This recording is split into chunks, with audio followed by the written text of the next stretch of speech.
How is everybody doing? It is Friday. Hello.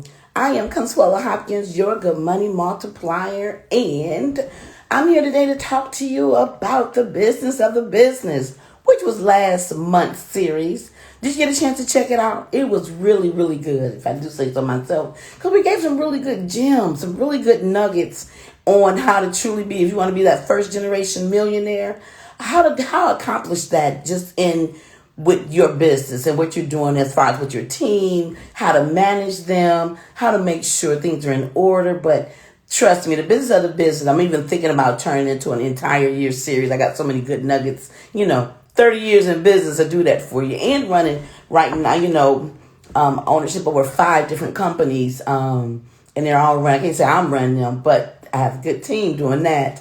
But yet, having it, just understanding how to do that, right? How to delegate, how to think wealth, and think of long term when you're talking about your business, right? And making sure that you're in it for the long haul, right? That it starts to take care of you. So, all right, let's get into this thing today. All right, we're talking about accounting for my business or your business, right? Are your books in order? Y'all, we are in October, right? 2022. It is fourth quarter. We want to make sure that everything is in order. And I think I did a post the other day that said, if your book's not in order, it makes a difference about what kind of money you're going to be paying the IRS, if even knowing how to pay yourself. Some people may have money in there. They could pay themselves a bonus, do some other things they've been planning on doing. But again, if you don't know how to do it or know where you really stand, is it really feasible to do so in your business? So, again, if you need help with that, let me know. But let's get into this because we are in the last quarter. And this month, we're going to talk about the account of your business, how to account for your business, right? And that's right. You do everything. You do everything. You do everything for your business, right? And, but not take care of your books. Not really know where you really are truly, right? In order to get funding, right? In order to leverage your business and be able to sell it one day, right? To really make it into a true business. You got to do that. I know tax accountants, right, that don't have their books in order. So I can just imagine most people, right? I know preparers, accountants, right? So I'm very thankful. I'm very thankful today. I can say that last year this time was tough for me. So we got a couple months behind, but we on it now. So, but anyway, but you do, again, you just want to make sure that your books are in order. And this series, this month of the month of October, is what we're going to be talking about. We're going to focus on the accounting side of things, right? About your books, having things in order, the importance of being balanced, and that's also in your books and in personal life as well. So happy Friday, you guys. I am Consuella Hopkins, your good money multiplier, and I help real estate developers, brokers, agents, contractors in the real estate industry increase your revenue, reduce your tax liability, and help you to acquire financing. We did change many people's lives by helping them keep their books in order, their finances and their profit and loss statements in order so that they can get financing. And I just do that through simple business strategies and that I've learned over the last 30 years being in business. All right. So I utilize that and I've educated myself and I go to different trainings all over the world to make sure I know the best of the best to be able to share that. So, like I said, as I run a successful award-winning accounting firm over the past 30 years, helping individuals and businesses, and I just want to pass on some of those nuggets, right? Some of those, I call those jewels, on to you as well. So here's some little housekeeping for us. If you're catching me doing a replay or live, please, I ask every time, right? Put your name, where you're from, drop it in the comments. Let me know that you're here. Say hello to your girl. Don't just be looking and not saying hello. That's rude. Our mamas taught us better than that. So let a girl know that you're here with me. And then also, and where you're from. If you find that you have any questions, if any of this resonates with you, just leave a comment and I'll make sure to get back with you, okay? So let's get into this thing. What we're going to talk about today is, again, having your financial books in order. And today I got 5 tips for you. I love my tips, right? And so, number one thing of making sure and how to get your books in order, let's say it that way, right? You want to review your profit and loss statement. All right, we talked a couple videos, few months ago, we talked about a profit and loss statement, balance sheet, cash flow, and what each one of those financial reports does for your business. So in this one, you want to just make sure that you review them. Review them monthly. You really need to be looking at them monthly. And when you really start to grow and you really got money coming through and things are happening and changing, you need to make decisions weekly, if sometimes not daily, to know where you are. But review your profit and loss statements, right? It's just a helpful reminder, right, about how your company is spending its money, right? Doing a check now and then to ensure that all your expenses are categorized, right? Making sure that it's just an easy reference for the new year, right? When we're coming to the end of the year, to be able to have everything in order. So a reference of knowing where you are, right? How to be able to turn over your documents, your profit and loss statement to your tax preparer, your tax accountant, right? So number 2, you want to balance your bank account and credit card statements. So important. Balance them. We just really want to just go through there, look at what was outstanding. Where's your balance? What was your ending balance from last year, right? Last month, from last month. And then what is your beginning balance this year? Making sure that everything is reconciled correctly, especially if you're using an online software or doing it yourself, right? Because errors can happen. You just want to make sure everything's being carried forward correctly, but then also ensuring that you don't have any outstanding checks or debits or anything like that. Banks do make mistakes, not often, but it does happen. And you just want to keep everything accurate for yourself, right? And that'll help your team. If you have an accounts payable, accounts receivable department as well. So it's just making sure, again, even if you do have teams, sometimes let them watch this video as well. Make sure that they're understanding. You want to make sure the people that's helping you truly know what they're doing as well, right? So just make sure your bank statements and credit card statements are being balanced.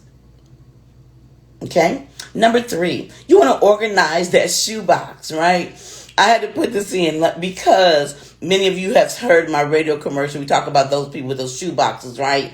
And when we were starting, that was amazing because I was really, really key on training and teaching people how to get from the shoe box, right, to a professional system, right, to be able to truly be systemized and also organized by categorizing your receipts. But if you still have those shoe boxes of receipts, you want to go through them and organize them, period.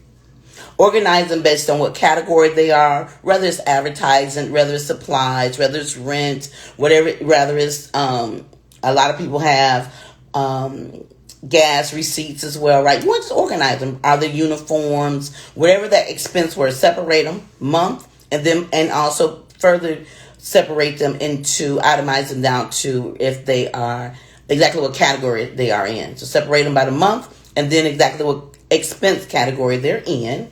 All right. So organize that shoe box, that glove box, whatever you have, big envelope. All right. Make sure that gets organized. And then number 4, what we want to do is get on top of your accounts receivables. So your accounts receivables is money you are receiving, right? Money you are receiving. You want to make sure that you're getting on top of that. So look to see what you have outstanding. Who still owes you money? Make sure you're going through and sending out those unpaid invoices. Have someone give somebody a call, right?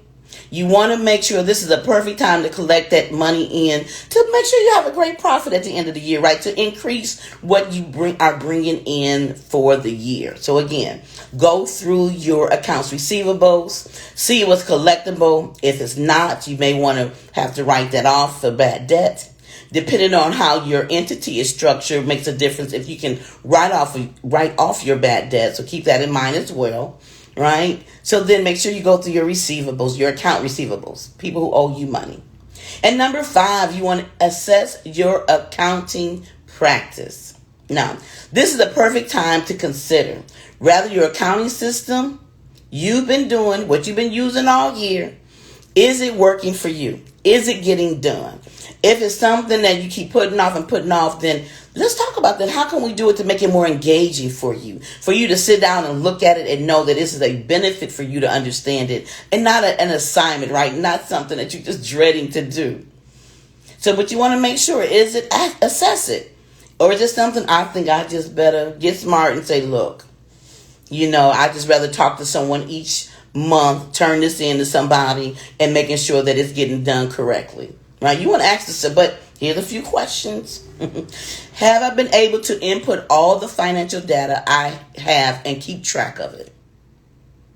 Ask yourself that. Have you been able to keep track of all your financial data? Because you need to. Ever audited by the IRS, they will be coming for all those receipts, and they want to make sure all of it is accountable. I learned when I first started in my practice and started doing audit services, and I remember a business was audited for $80. There was $80 they did not turn in, some 1099, and it was audited for it, right? So just because that 1099 wasn't on their return, everything had to get looked at. So you want to make sure everything is in order, correct? All right. Have I gotten the financial information I need to make informed decisions fully for tax season and for your government requirements? Have you done that? Have you been able to do that? And this is serious. Now, I know you've been hearing a lot about how the IRS has hired all these different agents to work for them. And they're turning them into auditors, basically. So they're going to be more random audits than in American history. Anybody who's been my client know I've been talking about that for the last 10 years. And as you see, it's happening. Your girl knows what she's talking about. Very prophetic. The Lord has really just taught me some things, right? I've learned to listen to him, to be aware, to be prepared. And so those are some of the things you want to just make sure that you're doing, right? So, don't work this hard. Don't work as hard as you are trying to establish a name for yourself, a business, something for your family to live for and stand for, right? For a legacy, just to have it go to pots because the IRS wants to take it because you're not keeping your books in order. Come on now. Especially when you got your girl here that can help you with that, with a dynamic team. Right? And we're just growing. So sometimes I get some growing pains in there because I'm training others how to do it and make sure things are done exactly the Consuela's way, right? That our firm, that standard that we have. And most people that know me know I do have that standard, but I expect that we're supposed to have excellence, right? So if you cannot answer that you have been inputting all your financial data and keeping up with it, or you've gotten the financial information, all the knowledge that you need. Now, my videos every Friday at 3 o'clock, it's a good thing, but it's only going to get you so far. It's a great start. I'm definitely giving you all the nuggets you need to grow financially and give you some ideas of what you should be thinking about. So if you need more information, need more tips, make sure you go to mygoodmoneytips.com. mygoodmoneytips.com. We have every week we're going to be send out strategic planning, business tips. You get a lot of good nuggets right there from me. So just go to mygoodmoneytips.com and I'll make sure to put that also in the comments so you can just click on that as well for you. So mark your calendars for Friday at 3 p.m. And for me, and that's EST, I'm going to say 3-ish because your girl got a lot going on today. I got a lot going on in my life, so just making sure everything is buttoned up and needs to do what it needs to be done before I move to the next thing. So I'll see you Friday 3-ish. And then listen, right? Make sure also that you share this video. Share it with friends. Like it and share it. Let people know that you know this in business. 99% of business owners have a problem with their finances. A business owner, an entrepreneur, a CEO, a real estate agent, broker, contractor, trust and believe they're going to need some assistance with their finances. And if you love it and want to see them grow, make sure you share this video with them and tell them to tune in with us, okay? So that's it, my loves. I appreciate you so much for tuning in. I do. And until next week, Friday, good money, good money, good money. Go make that good money, you guys. Bye now.